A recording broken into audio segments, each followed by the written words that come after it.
Welcome to Just Us Ghouls, a webcast for those who are interested in haunting, legends, and other weirdness. Weirdness definitely describes us. Yeah, that does describe us. And welcome to our very first podcast, webcast. Some cast. It's a cast. So we're going to start off with introductions. But all four of us will introduce ourselves. So my name is Amy. My name is Amy Osborne. I am from the great state of Iowa. I am an accountant by trade. And I am a weirdo by hobby, I guess. I don't know how we want to put that, but that's what we're going to say right now. Unlike my three other wonderful comrades who will talk about their childhood and how the paranormal was just ingrained in them, I don't recall that growing up. I mean, I like to read a good Stephen King novel. I hated scary movies. I did not live in a haunted house to my recollection. I had one weird thing happen when at one of our summer cabin in one summer, and I don't know that it was paranormal. It was just woke up, and I don't know, maybe I was even in sleep paralysis. So for me, this journey began about 12 years ago. I was working at our community school, and I got to know Becky. And on our lunch breaks, we started listening to all kinds of podcasts. And I'll let her tell you about those. And then we decided to go to the Villisca Exmoor House, which is a very famous house here in the state of Iowa. And that began it.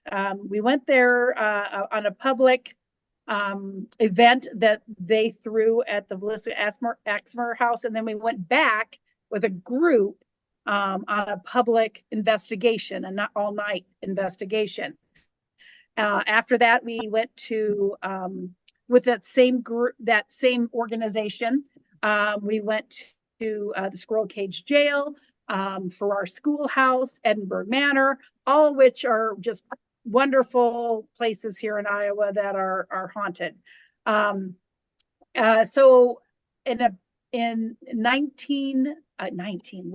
2017, it's a teen somewhere, 2017, Dawn and I went to an event called Strange Escapes, which was thrown, it's Amy Bruni's from Kindred Spirits and Ghost Hunters. It's her company where she takes people to haunted places and you get to investigate, plus you have all these special guests that she invites and you hear them lecture and talk to you, and it's just a wonderful experience. We went there in 2017 in Liberty, Missouri. I always want to say Kansas, and to the Oddfellows Asylum, which is now Belvoir Winery. And we met two other Iowans there from what we call the East Coast of Iowa, the Mississippi River. We are on the West Coast of Iowa, on the Missouri River. And we decided at that point, to form a group with Becky, and we call it River to River Paranormal. And so we started to then, instead of going on all these public hunts, started to do stuff as a group. And we have been, in the last 7 years, so many places, so many fun adventures, year after year after year. Amy Bruni has a big part in the formation of a lot of things in our lives, because that's how we met Jean. Over here, I'm pointing to this.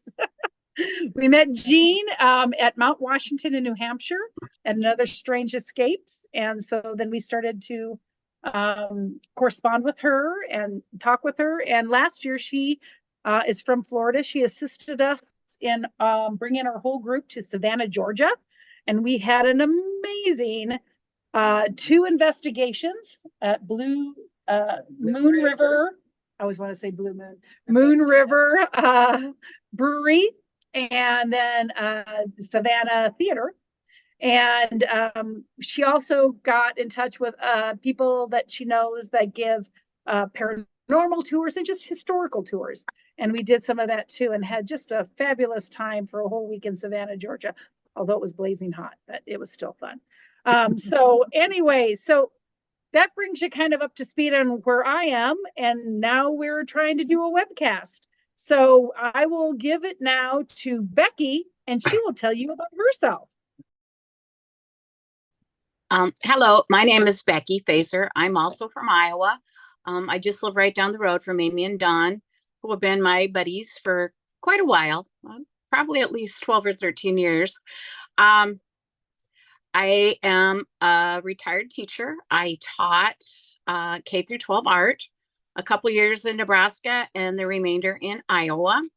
I grew up on a farm and I did not live in a haunted house. However, I was told when I was fairly young that our house, which was built in 1911, I believe, the lady that had built it hung herself in our barn. So being the little weirdo that I was, is like, oh gosh, maybe our house is haunted. But no, it wasn't. We didn't have any experiences. I didn't, my family didn't, probably because we probably weren't open to it or psychic enough. But I was still pretty much infatuated with hauntings. Another thing, I had a Ouija board. And I know that we used it at some of my slumber parties and we got kind of scared with it. It kind of scared us, but that's another story. Another thing that probably part of my childhood was we had a cemetery, a Pioneer Cemetery, very close to where we lived. And my brother and I would ride our ponies over there quite a bit. I would never go by myself though, because I'm really a chicken. But we would go there and there weren't very many graves. And the majority of the graves were children that had died in probably 1917 or 1918 of the Spanish influenza. So I was kind of fascinated with that. And I think being fascinated with death is a true Scorpio trait, which I am a Scorpio. So that's probably a lot of why I am the way I am. And so really, I didn't really have anything that happened to me until maybe about 2005. I mean, I was always interested in that kind of stuff. I mean, I'd read books and my favorite show on TV was Dark Shadows, in the 70s. And I could only watch it in the summer because it was on during the week. Unless we got out of school early, and then I would run as fast as I could off the bus to get to the house so I wouldn't miss a minute of it. And so that was something that I loved. And I also loved, my favorite movie was The Ghost of Mr. Chicken with Don Knotts, which whenever it's on TV, I have to sit down and watch it. So yeah, so I have always been interested in that stuff. And then in 2005, I happened to, for some reason, find myself on a country road. I was by myself. I was headed up to a campsite where we were camping. And all at once I realized I was on this country road. I don't know why I turned on it, but I must have just kind of spaced out. And I thought, oh, cool. Well, there's this old house I want to take a photograph of. So I stopped, and the house is pretty strange. It's abandoned and all the dirt has been excavated around it. And so it looks like it's on a big hill. So I took some pictures, and while I was snapping a photo, something flashed across the screen, flashed across my lens. I thought, what is that? And then I went back and looked at it later, and I had these orbs in it. And they're probably lens flare or dust, probably, or insects, whatever. I don't know. But that really opened the door for me to look into that. And then I met Amy at school, and we started investigating. And now I'm taking a class through the Rhine Institute, which is explaining a lot of stuff, scientific stuff. It's kind of bursting my bubble, but that's okay. I need to know that stuff. So, we're with Jean, who we met a couple years ago. She's the baby of our group. She's our youngster, and why she wants to hang out with us kooky old ladies, I don't know, but I'm really glad that I am, because I'm learning a lot from Jean. And that's my story, I guess. So now it is up to Dawn. We're in the D's. Yes. Well, my name is Dawn Lorenzen. I am also from Iowa. I am on this crazy adventure because I get drug along all over the place. This is my spouse. So you do what you're told, right? So Right. I know, never. But I've always been a weirdo. I've always been interested in the occult and ghosty things and paranormal things. And I think, when I was a kid, I would read all the ghost stories, and I'm sure the school librarian thought there was something terribly wrong with me, because those would be the books I'd check out. I know as a young person, I had a tarot deck, and of course I had an Ouija board. Why wouldn't I? I know my mother wasn't happy about some of that, my church organist mother. Sorry, Mom. But I agree, Becky. I'm also a Scorpio, so that maybe explains it. It's kind of interesting. A lot of the people in our group are Scorpios, so That's true. something to investigate. I don't know if we're just weird people or what it is about October, November, but it's that Halloween haunting season that makes us a little strange. But I, as I got kind of older, well, in high school, I shouldn't say, because, Iowa, not a lot to do. So frequently we would break into abandoned houses and look for ghosts, and drink beer mostly, but also look for ghosts. So we did a lot of that kind of stuff. But as I got older, I probably became a little more jaded and a little more skeptical and a little less believing. And so when Becky and Amy started dragging me to places, I wasn't really going for the ghosts. I am a huge history nut. I love history. I am a member of our Historic Preservation Commission for our community. And what I discovered is when you go to some of these haunted locations, they're all historical in one way, shape, or form. And some of them are actually even museums. And when you go to the museums during the day on the history tour, there's the velvet ropes that you cannot cross. But what's crazy is when you go ghost hunting, they take the velvet ropes down and you can go wherever you want to. And that was very appealing to me. So we went to the Villisca Axe Murder House. I'd actually been to that house before. I have friends that are from Villisca, so that was back in the 80s. I am old too. So when there was actually still people living in it, but so I'd been there a couple times and I'm not too impressed, but they took me to the Squirrel Cage Jail, and that's where I was really interested. I'm sure this is going to be a teaser for an upcoming episode, because the Squirrel Cage Jail is, first of all, a very interesting historical site, very unique. But number two, it's really haunted. And I went thinking, I'm just here for the history, until a very strange and physical paranormal thing happened to me. It's like I said, I don't believe in ghosts or any of that nonsense. And the universe said, here, hold my beer. Now all the weird stuff happens to me, much to your chagrin. Right? Because I get the full body shadow people. I get the full body Only one that's apparition. apparition in our group. Yeah, I get that stuff. So it's like, I don't know, somebody's trying to prove something. And I'm now a skeptical believer. The so universe is winning. Yeah, the universe is winning. So but my background is in social work. That's what my major was in high school, and that's what I do, helping people, counseling, and different things like that. So now my interest in the paranormal's kind of shifted a little bit more into trying to help others who are experiencing strange phenomena and trying to figure out what the heck's going on. And so that's really where my emphasis is now, as far as our paranormal group goes, and being a part of this organization, this group, and this field. So we'll go ahead and pass it on to the youngster, otherwise known as Jean. Jean. I feel like we need a disclaimer that says we do not encourage breaking and entering, trespassing. Please don't do that. I know.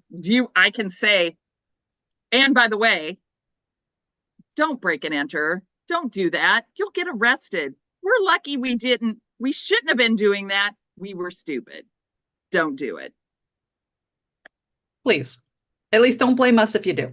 Yeah. Didn't mean that's 40 years ago plus. Oh, how It old still am I? happens. It still happens. No, always ask permission before, if you're seriously looking, you should be asking permission before you go onto a supposed haunted site. Have somebody's permission to do that. Yes, indeed. Indeed. So I guess it's my turn. Greetings and salutations, everybody. My name is Jean Gray, and I am a certified field investigator and a parapsychological consultant from Florida, not right down the road from any of these girls. Uh, I have a background in IT, specifically technical writing, and that has allowed me to work in a variety of fields from software engineering to real estate to accounting, retail, historical research, and now, thankfully, parapsychology. Um, I get to work with and consult with teams, investigators, researchers all across the nation, which allows me to travel to some awesome places and to meet some pretty amazing people, some of which are here with me tonight. Basically, I am doing exactly what I have always wanted to do my entire life. I did grow up in a haunted house, but I am unique in that I absolutely do not believe in the supernatural. In my opinion, there is no such thing as the supernatural, just things which science has yet to explain. So, growing up in this house with this paranormal activity, when I was young, it was normal. I didn't realize that my home was different from anybody else's until I started seeing shows on TV like Unsolved Mysteries and Sightings. And I started to get the idea that what was happening in my home wasn't happening in other people's houses and that it was unique. So then I just needed to know more. And I've always wanted to find explanations, most of which I have not. But I'm still searching. It is still to this day the most active location I have ever been in. And that house doesn't have history. My grandparents built it, and that's where I grew up. So the reasons are unknown, but it's definitely what kickstarted my career. And right out of high school, I really knew that I wanted to go to the Ryan Education Center and become a parapsychologist or at least an investigator. But you know, the universe again, it intervened, and I'm thankful it did because it put me on a really good path where I am right now. But now I have graduated from the Rhine. I'm probably going to go back and get another certification because I mean their classes are phenomenal. There's nothing you can't do through the Rhine Education Center or the Rhine Research Center. So that's me. I just get to travel a lot and get to hang out with these girls at least once a year.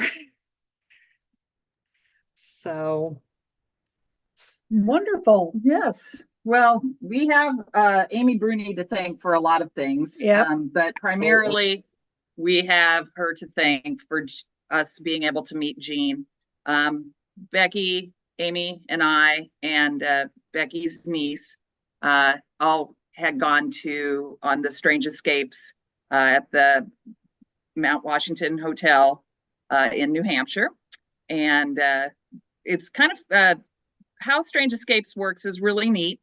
They always have a big party the night before, like on the Friday night, and then they'll have educational programming throughout the day, and then they'll have ghost hunts in the evening. And so it's always kind of neat because a lot of times those are locations that you couldn't otherwise get into, except that Amy Bruni and Adam Berry, who's usually there with her, have the connections. So it's always kind of fun. So we went to the Mount Washington Hotel and went they had a 20s flapper party. And so we all got dressed up in our fine 20s outfits and walked straight into the ballroom. And there at the table, with just enough chairs for all of us, was this young woman who was sitting there kind of by herself, and I simply asked her if these seats were taken, and boom, here we are today. That was Jean, and we found that we had a lot in common, and off we went to the races. But Jean was there with her mother also. Yes, Cindy was there, but not at the ball. Not at the ball. She's, what did you say? You say it. She's a little. Not a little. She's full blown and proud antisocial. But she really isn't. She's a very nice lady. So, and I will drag her on here too. I'm gonna bring her on. So gotta do it. But yeah, my mom's actually where I get my investigative genes from. My mom is a retired detective, and so I think the investigative side definitely is hereditary. And now that she's retired and has nothing better to do than to drive her kids insane, she does follow me around to a lot of investigations. So she was at the Mount Washington. She was actually on my first investigation as under my organization name, Para Atlas. So when I founded Para Atlas back in 2016, we were just getting started, just building a directory, getting a lot of our articles and research put together. And we had our first investigation in 2017 in Savannah at the Moon River Brewing Company. So she was there for that. And since then, she's got the unique ability to pick and choose where she goes. So she only joins me on the really cool ones. I go to wherever I'm told. Well, and Jean just mentioned she has what all do you have? Facebook, Instagram, what all do you have with Para Atlas? I have I am not great at social media, so I will put that out there. I'm trying to get better. I am primarily Instagram because I can post my pictures, my videos, and keep it short. When I do travel, I post a lot of videos where I'm at. Yep. I post stories. I will either post from where I'm investigating or where I'm working, or when I'm traveling from one site to another, I'll actually stop pretty much anywhere I can pull over and tell a story. So that all goes through Instagram, and it feeds over to Para Atlas on Facebook. And I'm being nagged to get on things like Threads and X and stuff like that. And I really suck at social media. It's a lot. I will probably expand. Yeah. But I am on YouTube. Okay. I'm starting to load evidence on YouTube and starting to get stories up on YouTube. So that's progress for me. The antisocial genes, I think, are also hereditary. Well, and our group River to River. Yeah. River to River Paranormal is also on Facebook, Instagram, and YouTube. Yeah. Indeed. So you can find us there with the rest of our group. And occasionally Jean. Yep, because I have no problem making a 22-hour drive to Iowa. Well, we'll be coming to see you next year, so yes, I'm indeed. Very excited about that. Last time we went from Harriman, Tennessee to Savannah, Georgia, and that was a 6.5 hour drive. If that's what you guys want to do again, we are looking to, originally we were going to just do Fort Myers. A lot of people do not know the full history of Fort Myers or, the extent of its paranormal activity. But if you guys are going to come to Florida for the first time, you have to hit St. Augustine. So the full details of that trip are to be determined, but I guarantee it's going to be very exciting. She said St. Augustine. Seriously. Yep. Lighthouse. We're there. Yep. No brainer. Yeah. Yeah. It's also one of the more active places I've been. Yeah. Awesome. Oh, Becky, you're muted.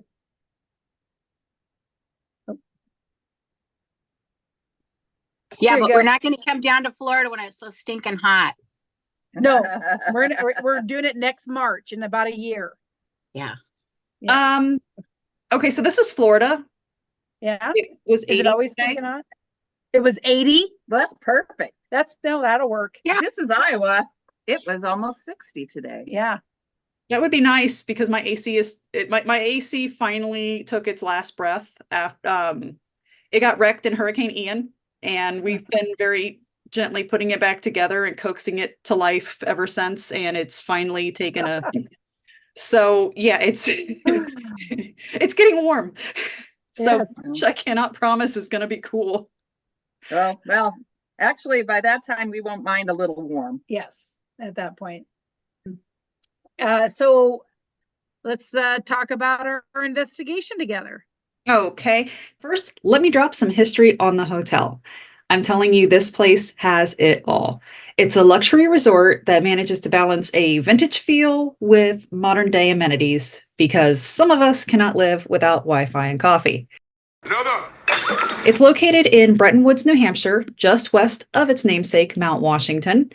It has 2 golf courses, a ski resort, a full-service spa, 4 restaurants, and a highly recommended cocktail lounge, a zip line, indoor and outdoor pools, and, lucky for us, a 30,000 square foot conference center.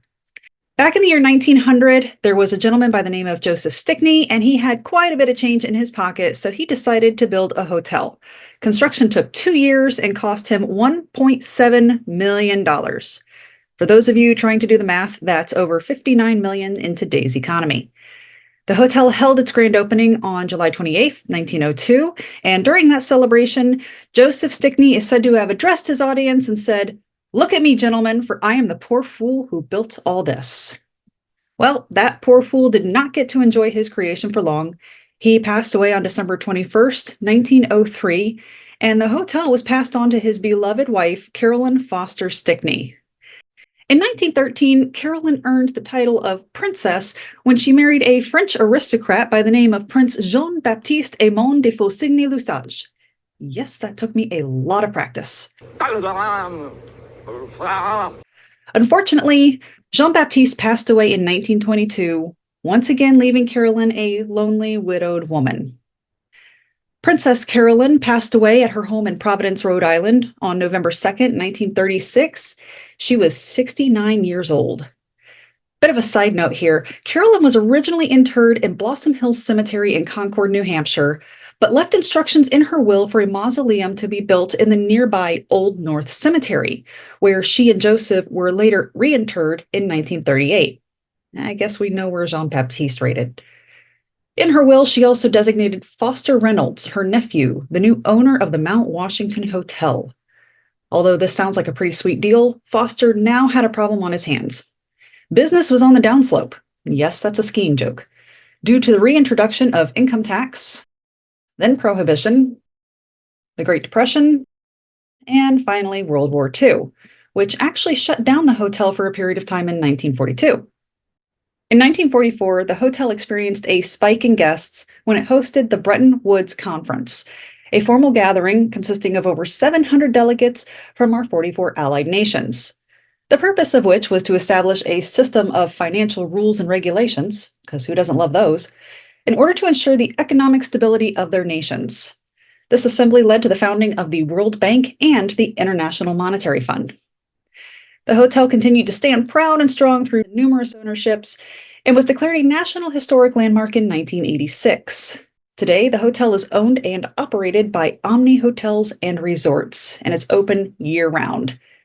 It's quite bitterly cold there in the winter, by the way. It continues to draw in guests from near and far with its charm, its luxurious amenities, and for one particular group of weirdos, its paranormal activity. The hotel is said to be haunted by none other than the princess herself. She's commonly seen looking down from the balcony that overlooks the front lobby. If you visit the hotel today, you'll see a portrait of her looking down from that balcony the way she did in life. But witnesses claim it's not just the portrait they see. Sometimes they actually see the figure of a woman standing there. Room 314, however, is her favorite haunt. It was her old bedroom in life, and the ornate wood queen-size bed found within is the very one she traveled with and slept in. Yes, she actually did have it disassembled and reassembled everywhere she went. Guests have reported sightings of the princess perched on the edge of her bed, brushing her hair. She also likes to turn the fireplace on and off, move objects around, and sometimes she hides them and waits quite a while to get them back. Various other reports from around the property include the phantom cries of a baby that can't be traced to any particular room, and an angry female spirit that hangs out in room 206, which makes sense to me. If I was listening to a crying phantom baby for decades, I'd be angry too. In the tower rooms, lights turn on and off on their own, and the smell of perfume has been encountered sporadically in all areas of the hotel. Now, guests and staff alike have reported the sounds of a party or celebration coming from behind the closed doors of the ballroom. But when they open those doors, the sounds cease. You would think this means there's absolutely no party crashing at the Mount Washington, but you'd be wrong. On more than one occasion, a man introducing himself as Stephen has shown up uninvited to parties being held at the hotel. He has no problem admitting that he's high as a kite and just wants to party with some girls. Security gets contacted to have Stephen removed, and he is never seen again. If you ask me, those security officers need a raise. You might not think this is paranormal, weird, but not paranormal, until I tell you that Stephen has also come through in spirit box sessions and on EVPs, insisting that he just wants to party. Now that you know the history and the claims, you can understand why we couldn't pass up the chance to investigate the Mount Washington Hotel ourselves. So, Amy, Dawn, Becky, I think you ladies started exploring a little before I did.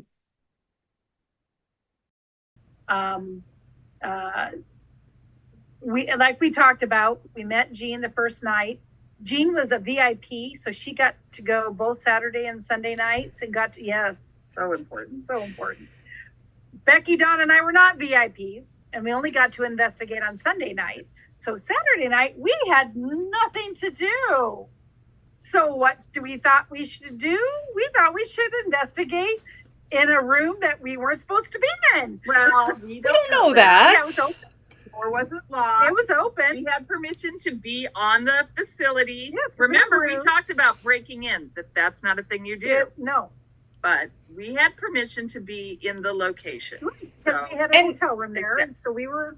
It shouldn't have been a problem either, because, I mean, right where we were all meeting in the presidential wing, we just kind of wandered around the corner behind that, and there was a set of conference rooms. So if the conference centers are open specifically for meetings, then technically that's what this was. Yes, right? We had a meeting. We had a small little group meeting while everybody was meeting across the way. Yes. The three of us, Becky, and then a young lady named Lauren, yes, that joined us, who was there by herself. I was so impressed. I was too. She was like, I don't know, a youngie. Yes. Like 21, 22 years old. Yes, she showed up on her own. Bless her heart. Oh. So we all went, and we were talking earlier, wasn't it interesting? We never saw anybody else do any sort of independent investigation. Yeah, while we were there. No. Yeah, you would think that it was a pretty good turnout too. You would think that there'd be other people, and it's not like we were separate either. You know, we were in the big places like the conference center. We went back to the presidential wing. We went to the ballroom. You know, all the hot spots, and there was nobody around doing nobody else. No. That was crazy. And what would you say? About 100 people that were in attendance? Probably at least, yeah. I would say so. Around 100. Yeah. So anyway, Saturday night after Jean did her VIP thing, yes, we decided we would do our own investigation, and we found an open conference room. Open conference room. That was right outside where we're meeting all day. And so we just went in there and got out some different equipment. Yeah, we had some voice recorders and REM pods, and the first thing that we noticed was the sound system. Yes, because it was going on and off by itself, so it was kind of strange. I know that when we went in, it was not on. And then at one point you could hear like what sounded like, buzzing or white noise kind of sound. And that's when we figured out that it was on and that there was just white noise coming through the speaker system. And so I know I was messing with it, and because there was two speakers and then a podium with a microphone, and I figured out how to turn the whole system off. And then it wasn't too long after that, it popped back on again. And we turned it off, and then it kept popping back on again. So that's off now, right? Yeah. Okay. All right. Well, There it went again. for you and Facebook, we're in a meeting room. When we came in, we know to figure it out. There is no reason. No, but come on, it's plugged in independently. Okay. And I know we've talked that we have no way to know for sure whether or not that system is being controlled somewhere else in the building. I wouldn't think so, But you don't since know. you could turn it on and off from that location, but you don't know for sure. So we couldn't really debunk that. First, I mean, we couldn't say it was paranormal. We couldn't say it was not paranormal. We couldn't. It just was a strange thing. Right.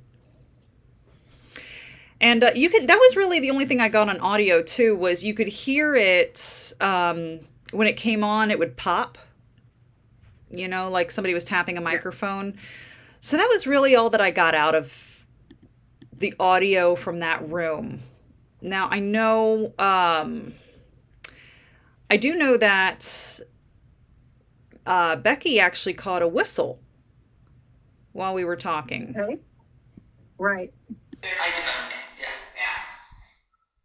There it was. Yeah. Right there. Right there. Yeah. Okay. Is it taping now, Becky? Okay. Wait. Did you say here? I heard like a little squeal. And I think we're all seasoned enough that I heard like a little if somebody squeal. had whistled, you know, like, oh, that's impressive, you know, I think Yeah. somebody would have said, oops, that was me, or tagged it. Yeah, absolutely. But at the time, we heard it with our own ears, and it Right. wasn't anybody in the room. I mean, Becky and I both heard that immediately. And we said, that was, in fact, I think that was my voice that said, did anybody else hear that? And Becky says, I heard a squeal. Yeah. Okay. Is it taping now, Becky? Okay. Wait. Did you say here? I heard like a little squeal. So, I wanted to do the EPs while we're talking about it. Really, the only other thing that happened, which was kind of amazing though for us while we were in the room before we went over across the way and went to the ballroom where nothing really happened, is right before we kind of picked up to leave, we heard footsteps above us. Yes. I mean, they were distinct. Everybody heard them. I think there's movement coming from above us. I think there's something above us, is there not? There must be. There's too much noise coming from up there. And so we immediately ran out into the hallway to make sure there wasn't somebody up and down the hallway, although they distinctly sounded like above us. Above us, yeah. We sent Dawn up and out through, because there was a hallway across the way, across the outside. This was an outside room, an outside wall. We could see through a green space, a hallway on another part of the building. So Dawn ran over to that side to look above us to see what she could see. And what did you see? I saw A, nobody. B, there was a garden up there over that room. Because there's no room above us. It's outside. It's outside. Yeah, there's a garden, and in front of that, which would have been over the main room, was like a patio. So I know the next day I actually went up onto that patio to check it out, and that the room that we were in would have been completely covered by this, it's a garden. It's a cement space with about 2.5 feet deep. And it had, well, it was November, so it had a lot of dead plants in it. Yeah. I don't know how you would hear footsteps. So distinct. I mean, everybody heard them. Yeah, it was very interesting. I don't know where those came from, because there was certainly no one outside of the room, and that one I don't have an explanation for. What do you think, Jean? How about you? That one, that's to give it an explanation, I would have to say we probably picked up on some place memory. Those footsteps, they sounded like they were on wood or more of a hollow floor, definitely not concrete. And it really did sound like there was a room above us and somebody was, moving around, maybe moving furniture. There was a lot of heavy thumping. So if I had to offer energy. Exactly. Place memory is nothing but, and it has nothing to do with a discarnate entity either. It could have been somebody from last week was up there. They might have been doing something that caused that noise. And then a week later, we're hearing it again. Yeah. I think there's movement coming from above us. I think there's something above us, is there not? There must be. There's too much noise coming from up there. I had the recorder going and the full spec going, and I can't hear it on either. Okay. But we know we heard it, but they didn't. Yeah. I don't know if you guys have noticed, whenever I go on an investigation, I will wander around and drop recorders everywhere. So, and when I travel, I'll leave them on in like my hotel room. That's exactly what I did at Mount Washington. And about 5-10 minutes after we leave, you hear somebody wandering around the room. You hear what sounds like furniture moving. At one point, I got somebody, it was a man clearing his throat. Wow. In your hotel room? In my hotel room.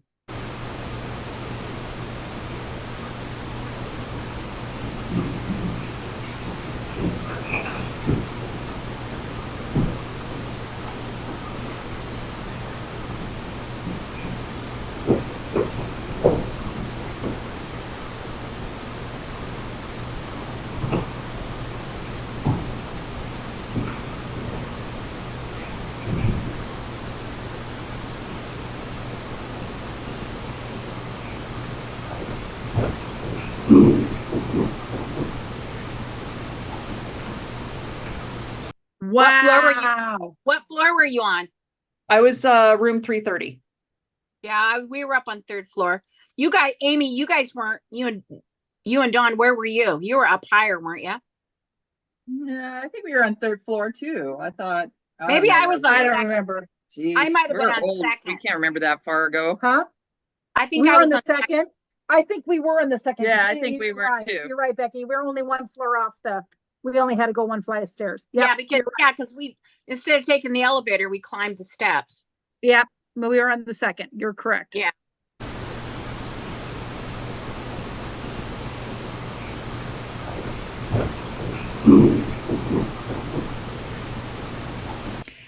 So now on to my favorite. This is a good one. This is, I mean, EVPs don't get clearer than this. No. To set the stage, this was myself and Cindy. We were in the princess room, which is room 314, and we were investigating with Adam Berry. At the time, he had a whole group of people in there with us, and Amy Bruni came in to tell us a story. And this was a story about a spirit that was encountered previously, that basically approached people in a party. He crashed their party. He says, "My name is Steven. I'm here to party. I'm high as a kite. Where's all the girls?" And he was just being really obnoxious. So they kicked him out. And he ended up showing up again, and they kicked him out again. And later on during conversation, they realized nobody knows who this guy is. Nobody saw him after that. Nobody at the hotel staff knew who this guy was. So, and then during a later visit to the Mount Washington, they received responses on their devices from this Stephen identifying himself. So this is the story she's telling, and I don't think the princess buys it. I don't. Yep. This is amazing. And they again kick him out, and then no one sees him ever again. No one saw him at the hotel. No one knew who Steve was. Again, kick him out, and then very clear. No one sees him ever again. No one sees him ever again. No one saw him at the hotel. No one No way. knew who Steve was. Call that a Class A Yes. And what makes that absolutely an EVP is that Amy didn't miss a beat. She didn't stop. If that was somebody saying, no way, it might have temporarily disrupted her. You might have heard a hesitation. Nobody responds to her when she's talking or when that voice is heard. So, and I don't know that anybody would interrupt her that, because that was not a nice interruption. Yeah. I mean, it was saying, no way, like, I don't believe you, that would not happen in any of the Strange Escapes that I've been to. No. So it's also not the type of, the way that the princess, I think, would speak. So, I mean, she passed away in 1936. I don't, no way is very modern. Very modern. And then no one sees him ever again. No one saw him at the hotel. And then no one sees him ever again. No one saw him. Probably the most entertaining. It's one of our favorite stories. It's the ghost duck. The ghost duck. So, we had a lot of guests there to lecture, and one of them was Aaron Sagers. And I do believe this was with... No, I'm sorry. I believe this was Greg Newkirk. It was Greg Newkirk. It was Greg Newkirk. Dana was there, but you hear Greg's voice. And they use a very old style recorder. So you're going to hear it. It sounds very tinny, very staticky. But the story around the presidential wing is that when it gets dark, you see a very small, low to the ground shadow that just kind of roams around the room. And at one point, we actually did see something very, very small and short pass by. The way the doors were, they had a crack in them, so you could see through to the outside hallways. And if you watched, you could see something very, very small pass by the bottom of the doors. So that's what we were trying to identify. And Greg asks, okay, people are seeing this shadow. It's small. It's identified as, looking like an animal. Can you tell me what that is? And the voice that responds, it's not great on this recorder because I was recording from while they were doing playback. But you can tell by the reaction of everybody in the room that they heard it clearly. So let's play that one.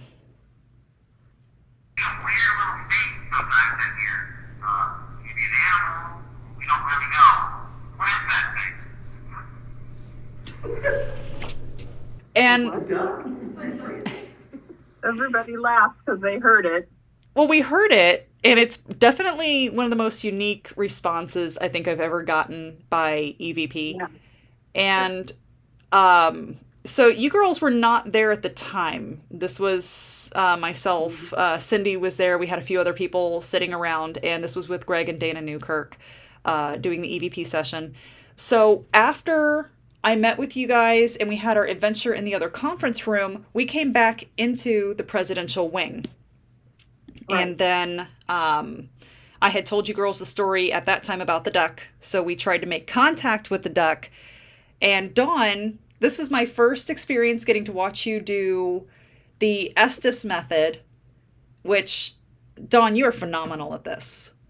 Thank you. And, and what were you getting? I was getting quacks.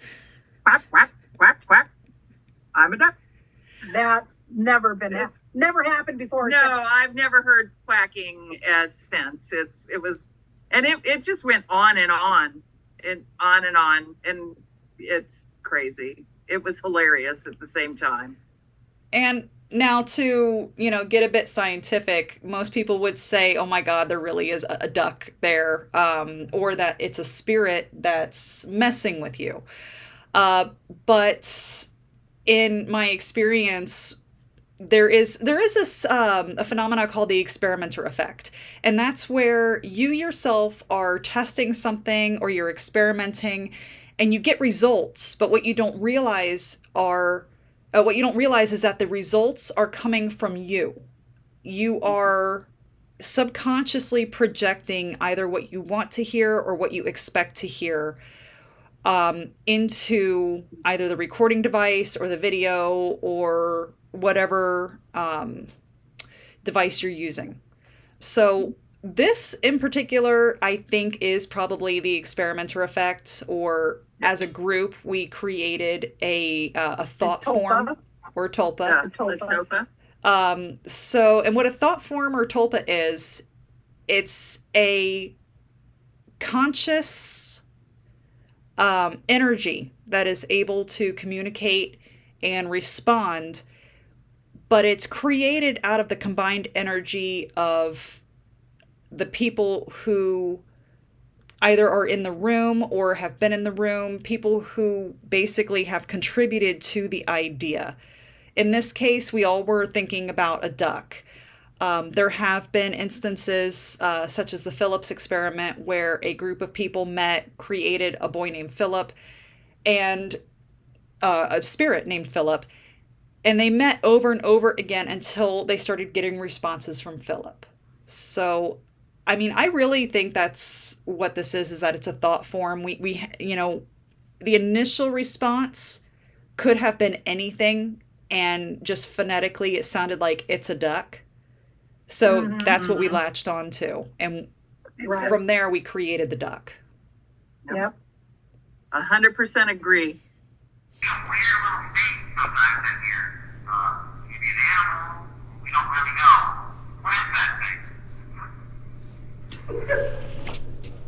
Yep. All right. Well, I think this went well. Yes. And we will see you, hopefully, like us, subscribe to the YouTube, check us out on Para Atlas, check out River to River, and comment. below. We'll talk about your comments the next episodes. Let's have some fun, folks. Yes. Come back and see us again.